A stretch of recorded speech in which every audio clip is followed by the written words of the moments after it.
એટલે ગયડા થઈ ગયા. આપણને સોય પરવતા ટાઈમ લાગે પણ એને ન લાગે. તો ભગવાનના ચરણમાં પડી ગયો. હો પ્રભુ, ક્યારનો હું તમારી રાહ જોતો હતો કે તમે આવો ને હું તમને હાર પહેરાવું. આ કંસને પહેરાવીને થાકી ગયો છું, હવે તમને પહેરાવું. ફૂલની માળાઓ કાઢીને ભગવાનના ગળામાં માળી કહે, પ્રભુ આપના દર્શન થયા, હવે હું કઈ લઉં ખરો? મને કઈ ન જોઈએ. ભગવાન કહે, જા, હું તને આશીર્વાદ આપું છું કે તારા હાથમાં પુષ્પની પવિત્રતા યથાવત જળવાઈ રહેશે. જમીન ઉપર પડેલું પુષ્પ જો માળી લઈને મને તમને આપે તો એ પુષ્પ આપણે ભગવાનને ચડાવી શકીએ, પણ આપણાથી જમીન ઉપર પડી જાય ને પછી એ લઈને આપણે ભગવાનને ન ચડાવી શકીએ. માળી આપે તો ચડાવી શકાય. કેમ? તો કે એના હાથમાં પુષ્પની પવિત્રતા અકબંધ છે. ઘણા ફૂલો એવા છે કે આમ હલાવી નીચે પાડવાના હોય અને પછી બધા વીણી અને ટોપલો ભરીને નીકળે. માળીને આશીર્વાદ આપે છે. ત્યાંથી આગળ ગયા એટલે સામે 3 વળાંક વળી ગયેલી ઉપજા સામે મળી છે. રૂપી અને 3 વળાંક વળી ગયેલી. લોકો એટલા માટે તો એને કુબજા કહેતા, નહીતર એનું નામ હતું સેન્દ્રી. પણ કદરૂપી હતી એટલે કુબજા કહીને બોલાવતા. ભગવાને એના પગ ઉપર પોતાનો પગ મૂકી અને દાઢી ઉપર હાથ લગાવીને આમ ખેંચતાની સાથે 3 વળાંક વાળી જે કદરૂપી કુબજા હતી એ સર્વાંગ સુંદર બની ગઈ. ભગવાનને ચંદન કરી અને ભગવાનને કહ્યું, પ્રભુ આપ મારા મહેલે ક્યારે પધારશો? ભગવાને કહ્યું, હજી કામ બાકી છે, બધા જ કામો પતાવીને પછી તારા મહેલે આવીશ.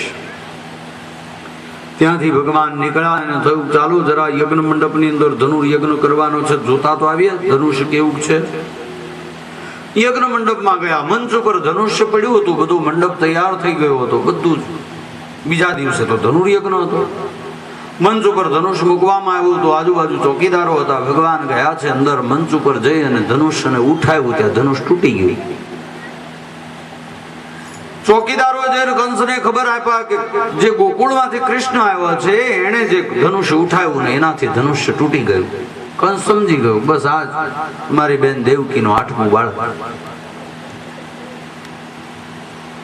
હવે ધનુષ્ય તો તૂટી ગયું, હવે ધનુર્યજ્ઞનું શું? કંસે જાહેરાત કરાવડાવી કે જાઓ કહી દો હવે મલ્લ કુસ્તીના દાવ છે. દિવસની સવાર થઈ. મંચ ઉપર બધા જ પોતપોતાના મંડપની અંદર ગોઠવાઈ ગયા છે. અખાડાની અંદર બધી તૈયારીઓ થઈ ચૂકી. બધા પોતપોતાના સ્થાને બિરાજમાન થયા છે. ગોકુળમાંથી આવેલા લોકો, ઋષિઓ, રાજા, મહારાજાઓ બધાનું આગમન થયું.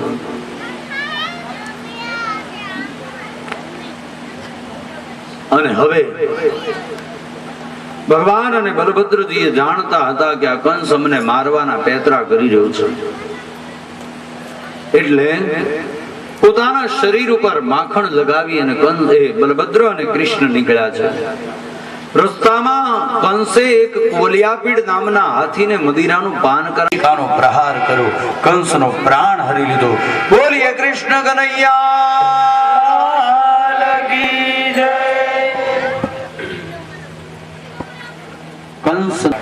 કંસના ત્રાસમાંથી મથુરાની પ્રજાને છોડાવી કેદની અંદર ગયા છે. પોતાના મા બાપને અને ઉગ્રસેન દાદાને છોડાવ્યા છે. માતા પિતાને પગે લાગી અને કહ્યું કે અમારે આવતા મોડું થયું, અમને ક્ષમા કરો. કેટલા વર્ષ કેદમાં રહ્યા? 11 વર્ષ ભગવાન ગોકુળમાં રહ્યા, એટલે 11 વર્ષ એ અને એ પહેલાના 8 વર્ષ, એટલે 19 વર્ષ રહ્યા ભગવાન. એ વસુદેવજી અને દેવકીજી બંને કેદમાં.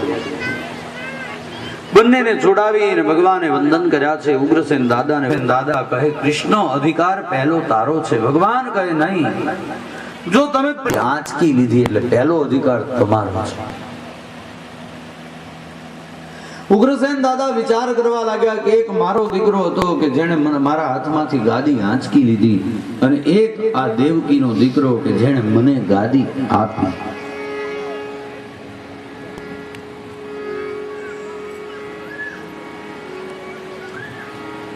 પોતાના મા બાપને કેદમાંથી મુક્ત કર્યા. અને હવે ભગવાન અભ્યાસ કરવા માટે સાંદીપની ઋષિના આશ્રમની અંદર ગયા છે. બધી જ વિદ્યાઓને પ્રાપ્ત કરી લીધી છે. વિદ્યાઓને પ્રાપ્ત કરીને ભગવાન મથુરા આવ્યા છે. એક વખત ભગવાન ભોજન કરવા માટે બેઠા અને ભોજન કરવા માટે બેઠા એ સમયે માતા દેવકીને થયું કે કૃષ્ણને માખણ બહુ ભાવે છે અને માખણ બહુ ભાવે છે એમ થયું એટલે માને થયું હું કનૈયાને માખણ પીરસું. એટલે માતા દેવકીએ ભગવાનની થાળીમાં માખણ પીરસ્યું. ભગવાન જમવા માટે બેઠા અને થાળીની અંદર ઉભા થઈ અને મથુરાના મહેલની અટારીમાં જઈ ગોકુળ તરફ મુખ રાખી અને ભગવાન આંખમાંથી આંસુ પાડી રહ્યા છે. આ તરફ માં દેવકી રસોડામાંથી ફરી વખત પીરસવા માટે આવ્યા અને આવી અને જોયું તો ભગવાન નહોતા. શોધવા લાગ્યા, ક્યાં ગયા કૃષ્ણ? એટલી વારમાં આગમન થયું ઉદ્ધવજીનું અને ઉદ્ધવજીનું આગમન થયું એટલે ઉદ્ધવજીને કહ્યું, ઉદ્ધવ જરા જુઓ કૃષ્ણ ક્યાં ગયા? હમણાં જમવા બેઠા હતા અને એટલી વારમાં ક્યાં ગયા? ઉદ્ધવજી શોધવા લાગ્યા મહેલની અંદર. શોધતા શોધતા મહેલની અટારી ઉપર ગયા અને જોયું તો ભગવાન ગોકુળ તરફ મુખ રાખી અને ભગવાન રડતા હતા. આંખમાં આંસુ જોઈ અને ઉદ્ધવજીએ પ્રશ્ન કર્યો, કૃષ્ણ શું કામ રડો છો? ભગવાન કહે છે, ઉદ્ધવ આજ મને મારા નંદ બાબા મને મારી યશોદા મૈયા, ગોપ બાળકો, ગોપીઓ અને મારી ગાયો મને યાદ આવે છે. કેમ? ભગવાન કહે છે, ઉદ્ધવ માં દેવકીને જઈને કહી દો કે આજ મારી થાળીમાં એને માખણ પીરસ્યું. આજ જઈ અને માતાને કહી દો કે આજ પછી કોઈ દિવસ મારી થાળીની અંદર માખણ ન પીરસે, કારણ કે મારું માખણ એ તો હું ગોકુળની અંદર છોડીને આવ્યો છું અને પ્રતિજ્ઞા કરીને આવ્યો છું કે આજ પછી ક્યારેય હું માખણ નહીં ખાઉં. એટલે માને જઈને કહી દો. ભગવાનને આજે માખણ યાદ આવ્યું. માં યશોદા, નંદ બાબા એ બધા યાદ આવવા લાગ્યા છે. નંદ લાલા ને માતા યશોદા મૂર્તિ મારી ગઈ ગઈ ગોકુળ. યશોદાજી સાંભળે મમતાની મૂર્તિ મારી ગઈ ગઈ ગોકુળ. નંદ લાલા ને કાની મૂર્તિ મારી રહી ગઈ ગોકુળમાં. નંદ લાલા ને માતા યશોદાજી સાંભળે મમતાની મૂર્તિ મારી રહી ગઈ ગોકુળમાં.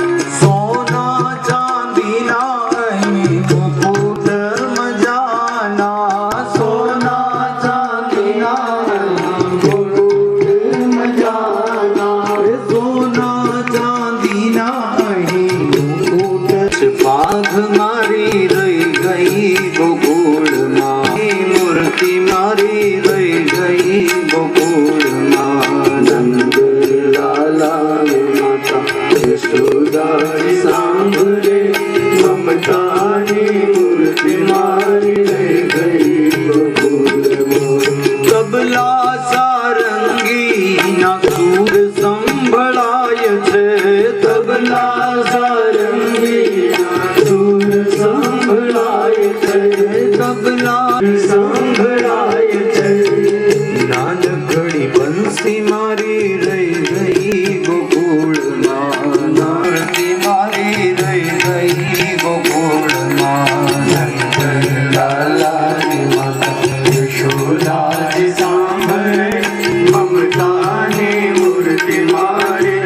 ममतानी मूर्ति मारी रही गई गोकुल माँ।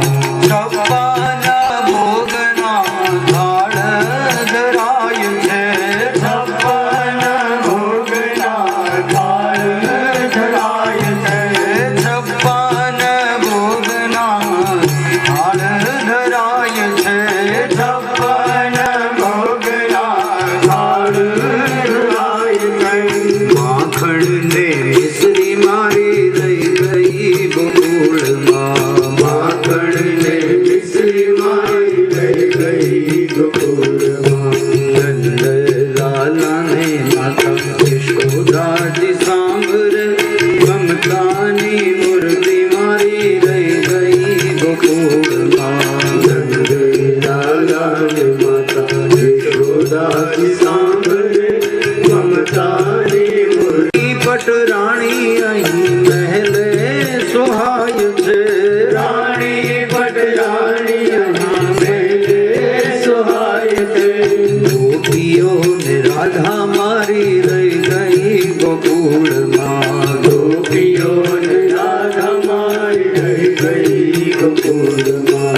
ગોપીઓ ને રાધા મારી રહી ગઈ ગોકુળમાં. गोपियों ने राधा मारी रही गई गोकुल माँ।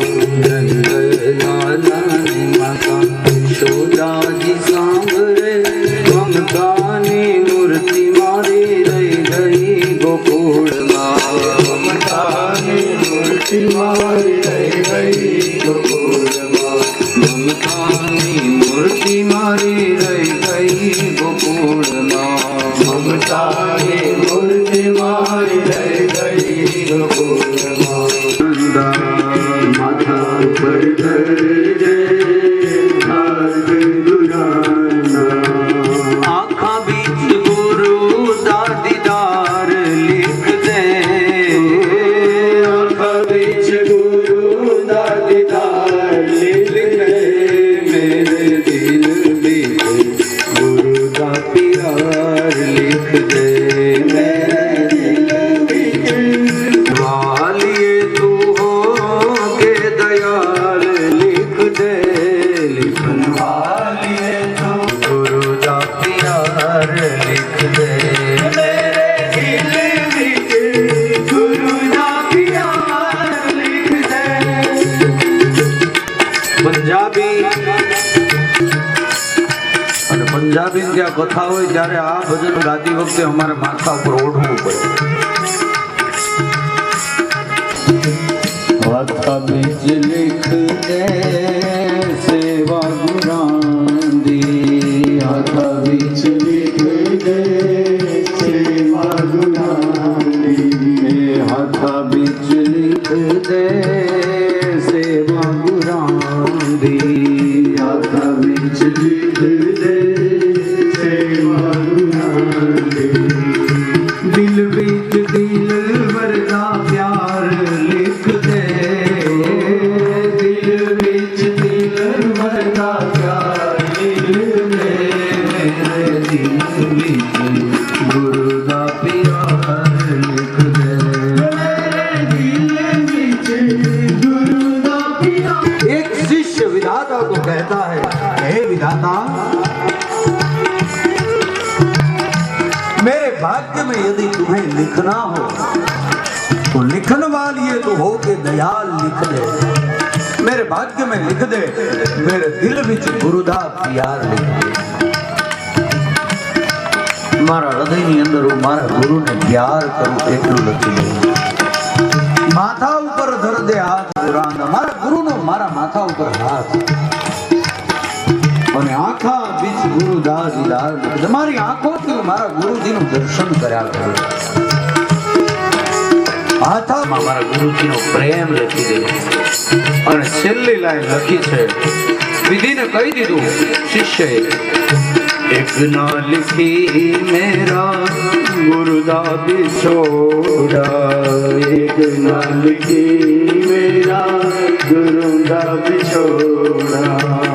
एक ना लिखी मेरा गुरुदा बिछोड़ा, एक ना लिखी मेरा गुरुदा पिछोड़ा और चाहे दुखांदा पहाड़ लिख दे और चाहे दुखांदा पहाड़ लिख दे मेरे दिल विच गुरु दा प्यार लिख दे मेरे दिल विच गुरु दा प्यार लिख दे वालिए तू हो के दयाल लिख दे वालिए तू हो के दयाल लिख दे मेरे दिल विच गुरु दा प्यार लिख दे मेरे दिल विच गुरु दा प्यार लिख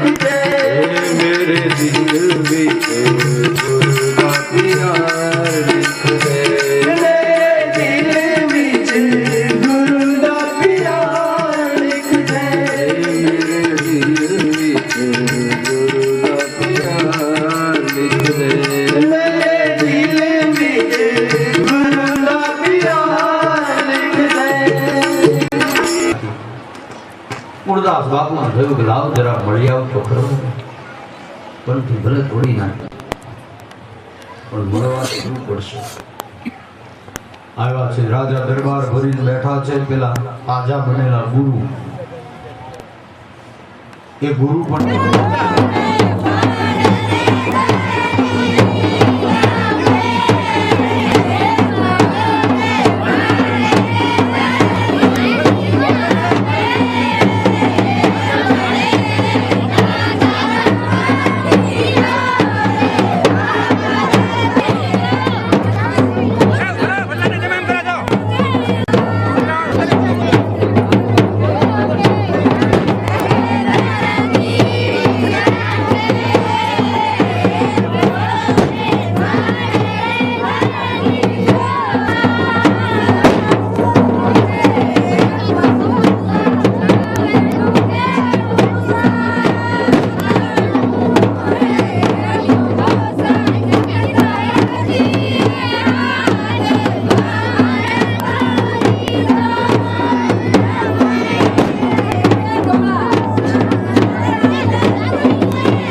नमः विनायकं गुरुं भानु ब्रह्मा विष्णु महेश्वर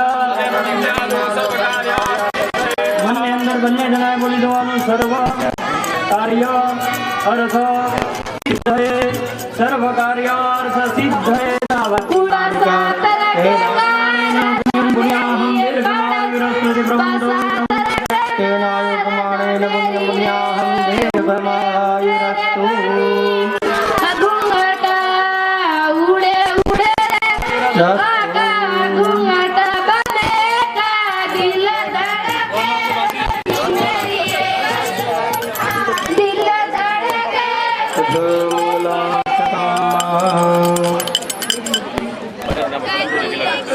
कस्तूरी तिलकं ललाटपटले वक्षस्थले कौस्तुभं नासाद्रसहिता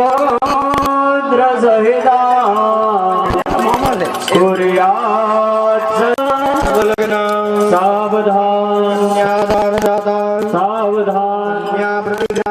सावधान देशे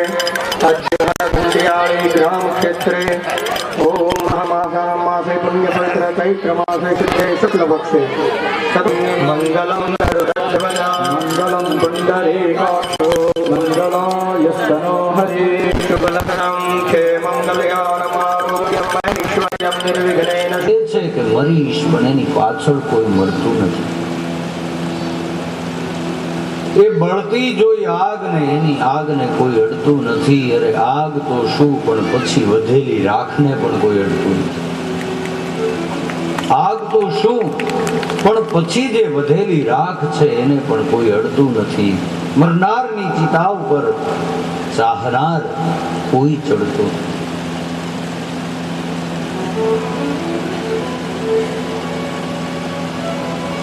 આ જગતમાં માણસ કદાચ એમ સમજે કે આ ભાઈ મારો, આ બેન મારી, પત્ની મારી, બાળકો મારા, પિતા મારો, માતા મારી, મિત્રો મારા, ગુરુ મારા, શિષ્ય મારા, આ બધું સમજતા હોય કે આ બધું જ મારું છે તો એ તદ્દન ખોટું છે. આ જગતમાં કોઈ કોઈનું નથી. આ તો હું ને તમે નાહકના એમને મરીએ છીએ. તમે નાહક નામ રો બધા મથી મથી રે કોઈ કોઈનું નથી રે. नाहक नाम रो बदा मती मती रे कोई कोई नहीं रे કોઈ કોઈનું નથી રે કોઈ કોઈનું નથી રે. कोई कोई नहीं रे कोई कोई नहीं रे તમે નાહક નામ રો બધા મથી મથી રે કોઈ કોઈનું નથી રે. તમે નાહક નામ રો બदा મતી રે कोई कोई नहीं रे तेरे कंठ गया ने कंठ जवाना गया ने जवाना रे ना कोई रजा में ना कोई रहवाना. ना कोई रजा ने ना कोई रहवाना भूला गया ना कोई समाचार નથી રે કોઈ નથી રે. ભૂલા गया है ना कोई समाचार नहीं रे कोई कोई नहीं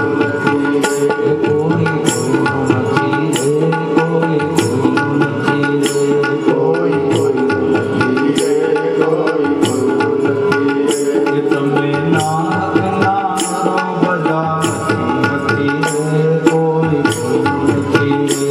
તમે નાહક નામ રો બદા મતી રે कोई कोई नहीं रे અને જે ગયા છે એના કોઈ સમાચાર નથી. આમ આવતા આવતા હોટલો બહુ હતી, જમવાની ખૂબ મજા આવી. ને હવે અહીં આવીને બંગલો આપ્યો છે મને રહેવા માટે સરસ મજાનો. એક ગાડી આપી છે, નોકર ચાકર બધું બરોબર છે. હવે તમારી ઈચ્છા હોય તમે અહીંયા આવતા રહ્યો. નહીં, કોઈને આવતો જ નથી. એટલે તો કહ્યું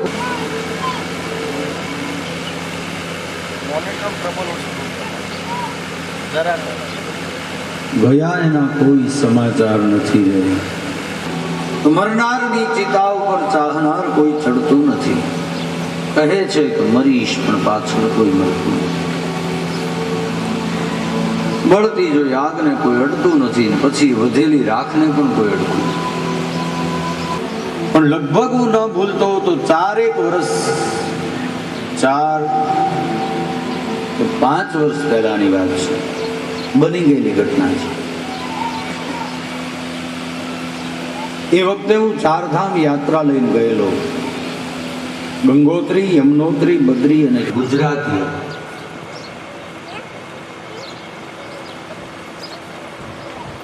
નાના સાથે બાળકો હતા. 5 એક દીકરી હતી 7, 8, 9 વર્ષની, અને એક બીજું કંઈક બાળક હતું.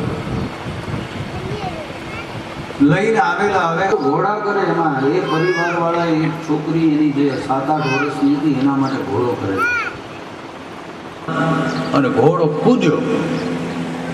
કૂદ્યો એટલે એના ઉપરથી છોકરી ઉછળી અને સીધી બાજુની ખીણમાં ગઈ. પણ થોડે નીચે ગઈ ત્યાં એના હાથમાં એક ઝાડની ડાળી આવી. ડાળી પકડી. એના દાદા દાદી આવ્યા, એને જોયું. બધા ભેગા થઈ ગયા. બધાને બોલાવવામાં આવ્યા. નીચેથી પેલા દોરડા નાખવામાં આવ્યા. પણ ઘણું બધું અંતર હતું. પ્રયત્ન બધા નિષ્ફળ ગયા, કાઢી ન શક્યા. નીચે જઈને તો કઢાય એવું હતું નહીં. બધા જ પ્રયત્ન લગભગ 8 કલાક સુધી મહેનત કરી, પણ દરેક પ્રયત્ન નિષ્ફળ ગયા. ત્યારે એના દાદા અને દાદી એને કહેવું પડ્યું, બેટા હવે તું હાથ મૂકી. 8 કલાક પછી વિચાર કરો. અને અંતે છોકરી હાથ મૂકી દીધો ને એનો પ્રાણ ગયો. પર ચાહનાર કોઈ ચડતું.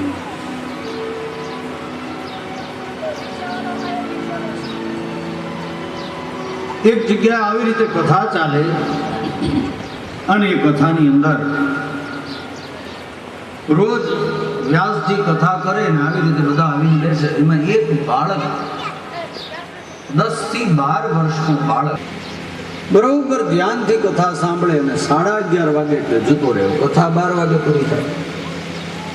1 દિવસ ગયો, 2 દિવસ ગયો, 3 દિવસ ગયો. પછી તો પેલા વક્તાને બાળકને પ્રત્યે કુતૂહલ જાગ્યું. એમ થયું કે રોજ સમયસર આવી જાય છે અને 11:30 વાગે કથા અધૂરી મૂકી અને જતો રહે છે. એટલે એક વખત 4થા 5મા દિવસે પૂછ્યું વ્યાસજી એ બાળકને, બેટા રોજ તું નિયમિત કથા સાંભળવા માટે આવે છે, કથાને સાંભળે છે, અને 11:30 વાગે જતો રહે છે, એની પાછળનું કારણ શું છે? પેલા છોકરાએ કહ્યું, બાપજી બીજું કોઈ કારણ નથી, પણ 11:30 વાગે અમારા પરિવારમાં જમવા બેસવાનો નિયમ છે, અને જો હું 11:30 વાગે ઘરે જમવા પહોંચું નહીં તો મારા પરિવાર વાળા શોધ કરે અને મને છોડીને ખાય નહીં. મારે 4 બહેનો છે, દાદા દાદી છે, મમ્મી પપ્પા છે, અને ભાઈમાં હું એકનો એક છું. અને આખા પરિવારના સભ્યો મને એટલો બધો પ્રેમ કરે છે કે મારા માટે જાન દેવા પણ તૈયાર છે, મરવા પણ તૈયાર છે. બધી વાત સમજાય, પણ બાપજીએ કહ્યું કે ભાઈ તારી બધી વાત સાચી, પણ આ છેલ્લે જે કહ્યું કે જાન દેવા માટે તૈયાર છે, મરવા તૈયાર છે, એ વાત ખોટી મને લાગે છે. આ જગતમાં કોઈના માટે કોઈ મર્યું છે ખરું ત્યાર સુધી? કોઈ ઘટના એવી ઘટી હોય, હા, એટલે એ વાત ખોટી. પેલા તો ના બાપજી હું કહું છું સાચી વાત છે.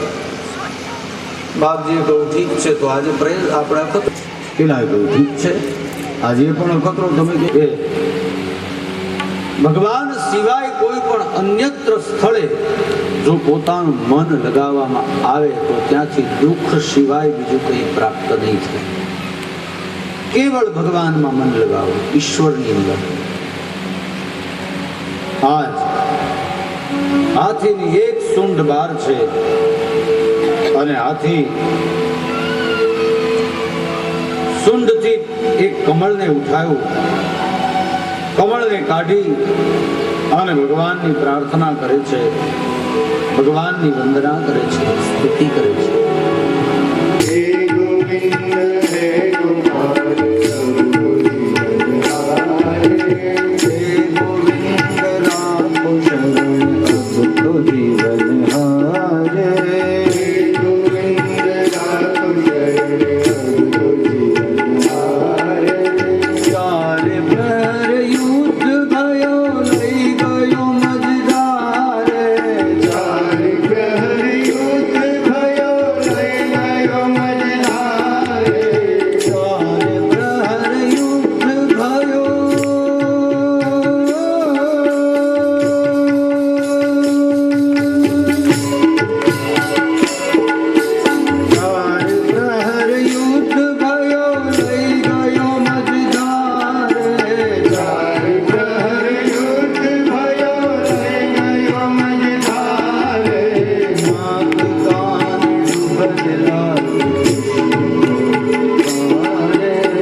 હરિનું રૂપ ધારણ કરી અને દ્વારિકામાંથી ગરુડ ઉપર વિરાજમાન થઈ અને આવ્યા છે. સુદર્શન ચક્રને આજ્ઞા કરી હાથીનું એ ઝુંડનું મસ્તક કાપી નાખ્યું અને હાથીને મુક્ત કર્યો. હાથીની સુંઢમાં રહેલું કમળ ભગવાનના ચરણમાં હાથી અર્પણ કર્યું છે. રાજાએ પ્રશ્ન કર્યો, મહારાજ, એક હાથી અને હાથી હોવા છતાં એણે અંત સમયે ભગવાનની યાદ આવી, એની પાછળનું કારણ હું જાણી શકું છું? ત્યારે અને દેવલ ઋષિનો એને શ્રાપ થયેલો અને શાપના પ્રભાવ વડે કરીને એને હાથી બનવું પડ્યું હતું. પણ નિવારણ કરતા ઋષિએ કહેલું કે જા અંત સમયે તને ભગવાનની યાદ આવશે ને તારા માટે ભગવાન હરિ બનીને આવશે. અને ઝુંડ એ હુહુ નામનો ગંધર્વ હતો અને એને અગત્ય મહારાજનો શ્રાપ, એ ઇન્દ્રદ્યુમ્નને અગત્ય મહારાજનો શ્રાપ હતો અને હુહુ નામના ગંધર્વને દેવલ ઋષિનો શ્રાપ થયો. બંનેને ભગવાને મુક્તિ આપી છે. અને ત્યારબાદ એક વખત ઇન્દ્ર મહારાજ ઐરાવત ઉપર સવાર થઈ અને નીકળ્યા છે. સામેથી દુર્વાસા ઋષિ આવે છે, હાથમાં વિજયની માળા છે. દુર્વાસા ઋષિને કહ્યું કે મારે ક્યાં યુદ્ધ કરવા જવું છે, આ વિજય માળા મને જરૂર છે. આ ઇન્દ્રને આપી દો, એ સ્વર્ગાધિપતિ છે ને, એને કામ આવશે. જો પહેલા દુઃખ આવ્યું હશે તો દુઃખને પણ સંભાળી શકીશું આપણે, અને ત્યારબાદ આવેલા સુખને પણ આપણે પચાવી શકીશું. પણ જો પહેલા સુખ આવશે અને પછી દુઃખ આવશે તો સુખમાં છકી જઈશું અને દુઃખને સહન કરવાની આપણામાં શક્તિ નહીં હોય. કારણ કે પહેલા સુખ જ જોયું. અને દરેકના જીવનમાં સુખ અને દુઃખ આ બંને વસ્તુ આવવાની જ છે. આ સમજીને ચાલવાની. હા,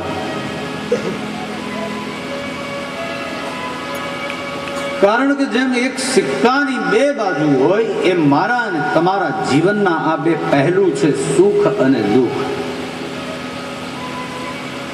અને એ આવશે. સુખ હશે તો સમજી લેવાનું કે હવે દુઃખ આવશે, તૈયાર રહેવાનું.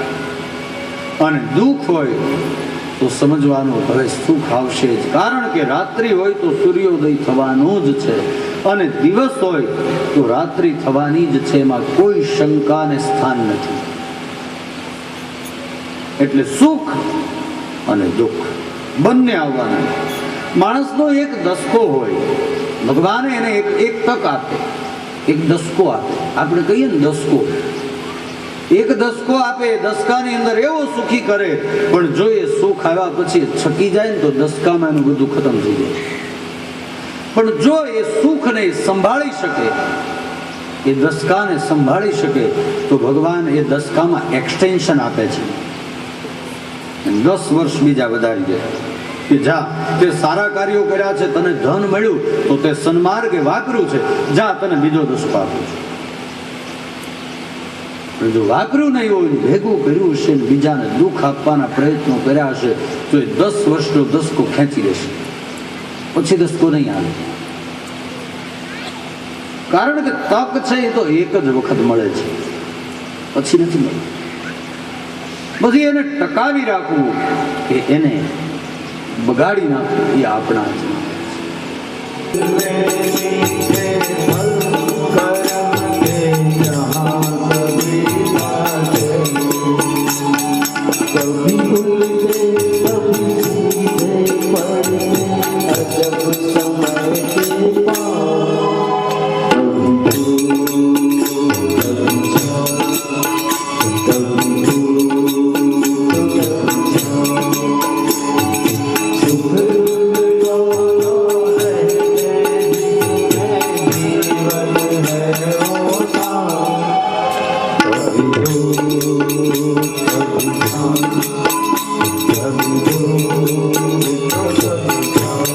સર્પ અને ઉંદર.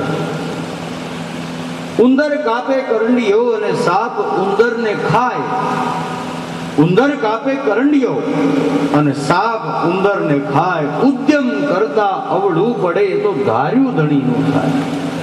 ઉદ્યમ કરતા અવળું પડે એ તો ધાર્યું ધણીનું થાય. માણસ મહેનત કરે પણ ઊંધું જ પડે, સીધું પડે જ નહીં. જ્યાં પાસા નાખે ત્યાં બધા જ ઊંધા. ઉદ્યમ કરતા અવળું પડે એ તો ધાર્યું ધણીનું થાય. ઈશ્વરની ઈચ્છા હોય એમ થાય.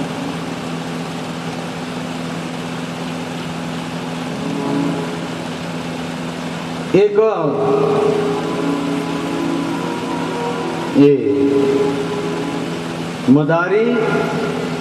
મદારી સાપને રોજ ખેલ કરાવે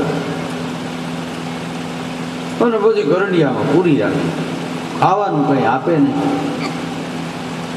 હવે એક વખત એ ગરંડિયામાંથી સર્પને કાઢી અને એ નચાવતો હતો પોતાના બીન ઉપર. બીન વગાડતો હતો અને સર્પને નચાવતો. એ સર્પ નાચતો હતો. એ સમયે કરંડિયામાંથી કાઢતી વખતે કરંડિયો કઈ ખુલ્લો રહી ગયો. હવે એમાં એક ઉંદર, એને ભૂખ લાગી હશે તો શોધતો શોધતો આવ્યો. હવે પેલો ખુલ્લો કરંડિયો હતો એટલે દરેક થોડો કમતો ખુલ્લો હતો. ઉંદરને થયું આમાં કંઈક મળી જશે. જ્યાં અંદર ગયો ત્યાં પેલો ખુલ્લો કરંડિયો હતો એ બંધ થઈ ગયો, ઢકાઈ ગયો એની જાતે. અંદર ગયો, ઉંદરનો સ્પર્શ થયો એટલે બંધ થઈ ગયો. ઉંદર અંદર ફસાયો. હવે શું કરવું? અને આ બાજુ પેલા મદારીનો ખેલ પૂરો થયો એટલે મદારીએ થોડો કમતો કરંડિયો ખોલીને અંદર સર્પને જવા દીધો. હવે એક કરંડિયામાં બે ભેગા થઈ ગયા, સાપ અને ઉંદર. હવે સર્પને જોયો, કાળને જોયો ને કોણ ન ધ્રુજે ભાઈ ગયો. આમે કાળ હોય તો કોણ ન ધ્રુજે? ઉંદર તો ધ્રુજવા લાગ્યો.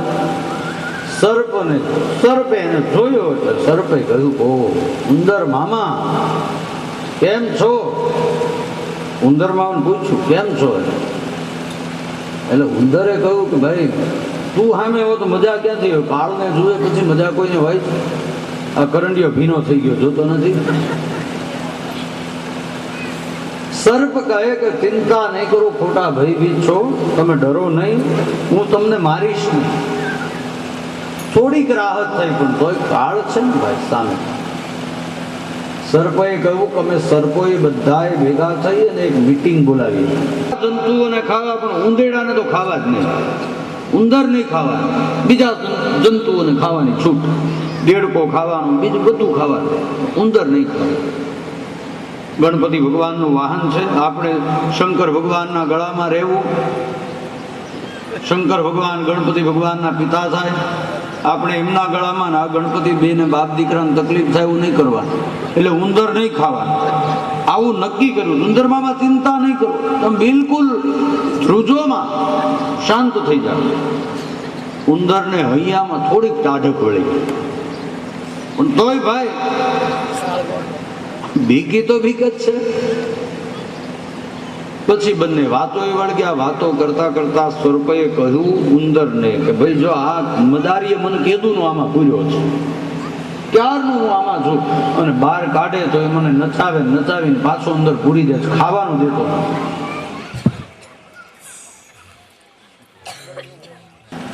હું બહાર નીકળી જાઉં, તમે બહાર નીકળી જાઓ, તમે તમારા ઘરે, હું મારા ઘરે. પેલાએ કહ્યું ઠીક છે. ઉંદરને થયું કે જો આ કરંડીઓ કાપતાય મને છોડી દેતો હોય તો કાપી નાખે. એ તો બધાયથી એમ કહેવાય કે મારું મૃત્યુ હમણાં થઈ જાય તો સારું, હું મરી જાઉં તો સારું, આ બધું બોલતા હોય છે. બાકી સામે આવીને ઊભું રહે ને ત્યારે ખબર પડે. હા, પરસેવો ભર શિયાળામાં પરસેવો વળી જાય. હા, સામે આવીને ઊભું રહે ત્યારે ખબર પડે. બોલાય ખાલી, બોલવું સહેલું છે.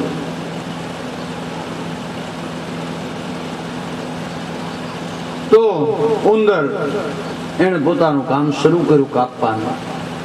બરોબર કટિંગ કર્યું રાવનું, કાપીને ઉંદર કહે હું નીકળી જાઉં. સર્પ કહે ના ભાઈ ના, પેલા મને નીકળી જવા દો. આ તમે નીકળી જાઓ પછી મને તો કાપતા આવડતું નથી. કદાચ તમે જે છિદ્ર પાડ્યું એ ટૂંકું પડે તો, પાછું કાપવું પડે તો તમે કાપી શકો, હું ન કાપી શકું. એટલે હું પહેલો નીકળી જાઉં. સર્પે કહ્યું વાંધો નહીં ભાઈ, તું પહેલો નીકળ. સર્પ ઉંદરે કહ્યું એટલે સર્પ નીકળી ગયો પહેલો. સર્પ બહાર નીકળી ગયો ને પછી જ્યાં ઉંદર બહાર નીકળવા જાય ત્યાં સર્પે પકડ્યો એટલે ઉંદર શું કરીને કહેવા લાગ્યો. તમે કહેતા હતા ને કે આ સર્પોએ બધાએ નક્કી કર્યું છે ઉંદરને નહીં ખાવાના. તો સર્પે કહ્યું કે બધું કરંડિયાની બહાર કાંઈ નહીં. આ વહીવટ બધો અંદર હતો, બહાર કશું જ નહીં. આ ખાય નહીં ભૂખ્યા કે દોનો આ મદારીએ ખાવા નથી. ઉભા સાથે ક્ષત્રિય હતા, વૈશ્ય હતા, શૂદ્ર હતા, ચારે ચાર વર્ણ હતા. પેલી હરોળમાં બ્રાહ્મણો હતા, બીજીમાં ક્ષત્રિય, ત્રીજીમાં વૈશ્ય અને ચોથીમાં શૂદ્ર. યાદ કર્યા હોય તો યાદ કર્યા હોય એટકી આવે અને ઉડે. પાર્વતીજી બાજુમાં હતા, પછી કોણ યાદ કરે? પણ એક કોઈ એવું કહે છે કે ભાઈ પછી ભગવાન શિવજીએ પીધું વિષ, પછી વિષ પીધું, પછી કટોરો મૂક્યો હોય. કટોરો ભગવાનને ધરાયેલું હોય એટલે પ્રસાદ તો લેવો પડે. એક જણો વળી ડાપણ કરીને નીકળ્યો હાથમાં કટોરો લઈને, પ્રસાદીના રૂપમાં લ્યો પ્રસાદી. આપણે પ્રસાદની થાળી લઈને નીકળે ને. હવે આ ઝેર કાંઈ કોઈ આમ લાવો આમાંથી ચપટી ભરીને ચાખીએ એવું, ચમચી ભરીને પીએ એવું તો બને નહીં. હવે થોડુંક ચોંટ્યું હતું એમ કટોરામાં. હવે આનું પારખું તો કરાય નહીં કે ભલો આમાં આંગળી બોલીને જીભે લગાડી લઈ. પહેલા બ્રાહ્મણો બુદ્ધિશાળી, બ્રાહ્મણોએ નક્કી કર્યું કે આ પીવાય નહીં. અને આ લઈને નીકળ્યો છે એટલે અનાદરય ન કરાય. આ તો પ્રસાદ નો અનાદરય ન કરાય. એટલે પછી બ્રાહ્મણોએ શું કર્યું ખબર છે? એ કટોરો હતો ને એમાં આંગળી બોલીને જય ભોલેનાથ આંખ ઉપર લગાડી. એટલે આંખમાં આમ બન્યું હોય કે આમ બનવા જોઈએ. મારી એક કલ્પના છે કે પીવાય તો નહીં એટલે પછી એને આમ આંખ લગાડ્યું આંખે મને જય ભોલેનાથ એટલે આંખમાં ઝેર આવ્યું. પણ પછી પાછળની લાઈનમાં ક્ષત્રિય ઉભા થયા. ત્યાં ગયો એને થયું કે હવે આપણે એટલે એને લઈને સીધું ભુજા ઉપર લગાડ્યું, બે હાથ ઉપર. બ્રાહ્મણની આંખમાં છે ને ક્ષત્રિયની ભુજામાં છે. કાંઈક થાય એટલે તરત કે ચાલ આવી જા.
ભગવાન વામન પ્રગટ થયા છે.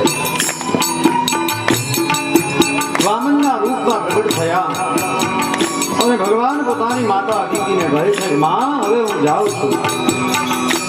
માએ કહ્યું થોડીક વાર તો ઉભા રહ્યો, હજી અમારી આશા અધૂરી છે. અરે માં મારે જવું જરૂરી છે.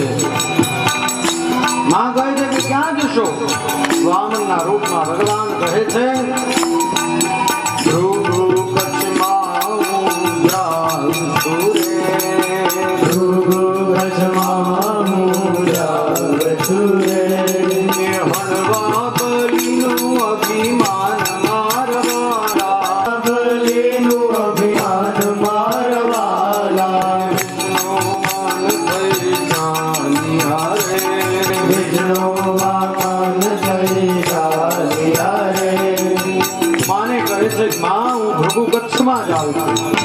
વેદોને જાણે છે, યજ્ઞો પવિત્રના દાન આપ્યા છે.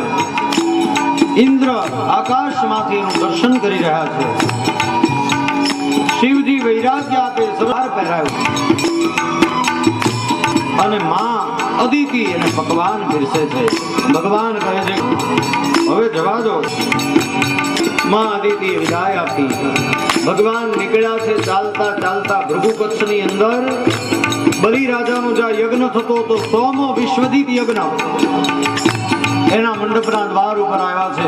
મંડપ દ્વારે વાલો આવ્યા રે, મંડપ દ્વારે વાલો આવ્યા રે.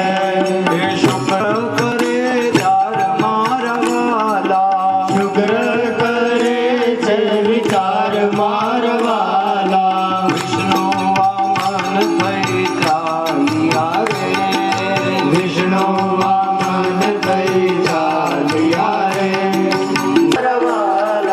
વિષ્ણુ વામન થઈ ચાલ્યા રે, વિષ્ણુ વામન થઈ ચાલ્યા રે.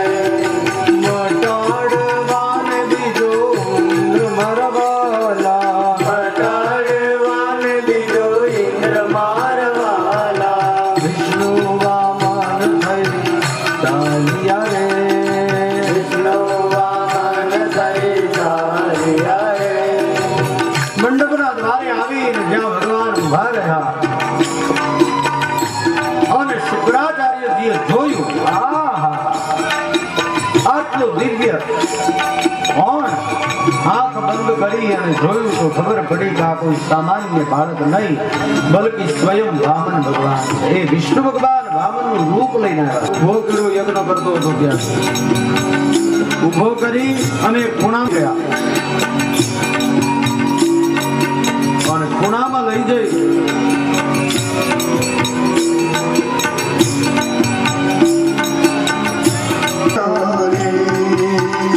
तेरा होना बड़ा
બાપ બાપ આ રૂપને છોડો અને હવે બાળકના રૂપમાં પ્રગટ થાવ કી જય શિશુ લીલા અતિ પ્રિય શીલા યહ સુખ પરમ અનુપા આ બાળકની લીલા કરો અને એ જ વખતે જ્યાં માતાએ કહ્યું અને એ જ વખતે સુની બચન સુજાના રોજ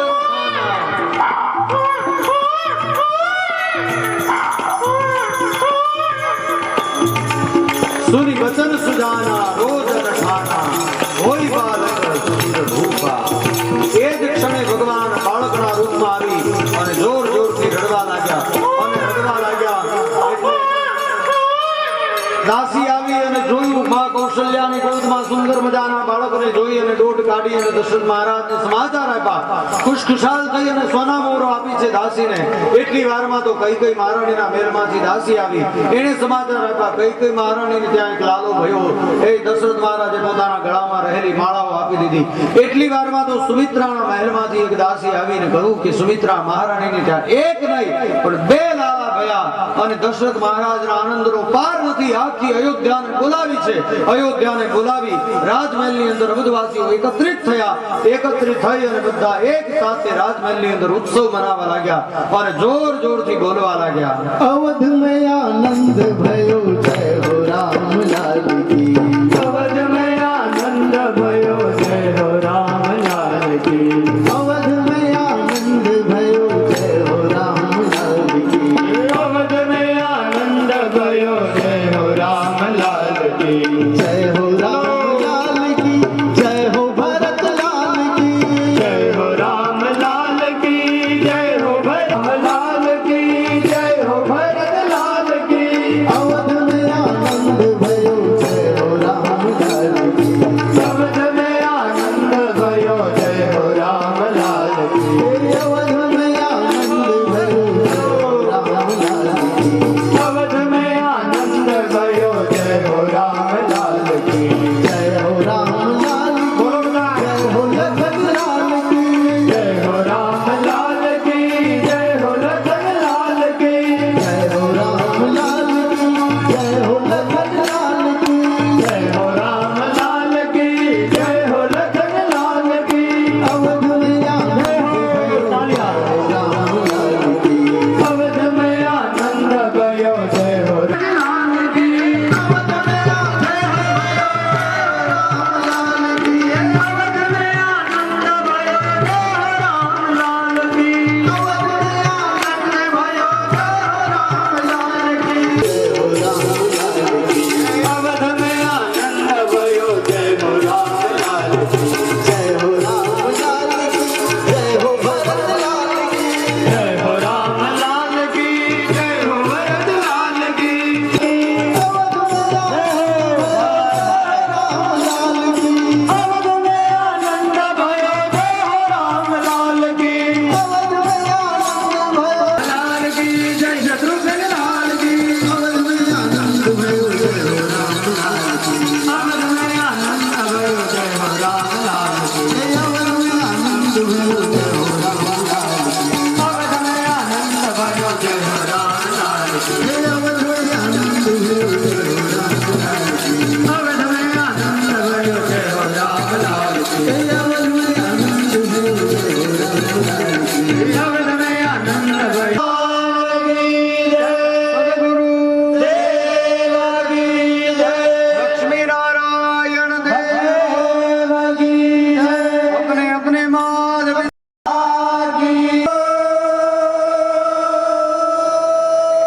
નમઃ પાર્વદેવ દેવ હર હર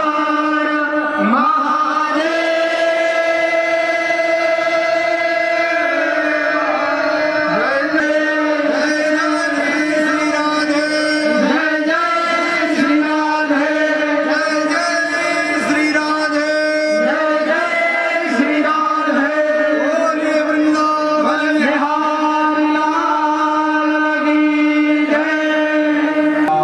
સ્વસ્તિ નો સારથો અરિશને સ્વસ્તિ નો હસ્તે જનમાદાય વકીલ સાહેબ પાણી ચમચી પડી જળની ચમચી ભરી રાખજો ઓમ મહાદરાભ્ય બધા હાથ લગાવી રાખો.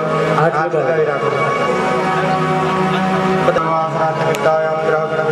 विशिष्टायां शुभपुण्यतीर्थो गोत्रस्य गोत्रनोच्चार कृतवानो अत्रिक्तं श्रीरामचन्द्र प्रागत्य महोत्सव अंगीभूतं पूजनद्य अर्चनं करिष्ये जल छोड़िवानो ओम महायुवा सुवासा परिवित्ताय मधागान् सौश्रेयान् भवति जायमानः सन्धिरासकवयो नयन्ति श्लाघ्यो मनसा देवयन्तः भगवते वामनस्वरूपाय नमो नमः रामचन्द्र परमात्मने नमो नमः वस्त्रालङ्काराणि तथा च सुरजतदानानि अहं करिष्ये तेन भगवान्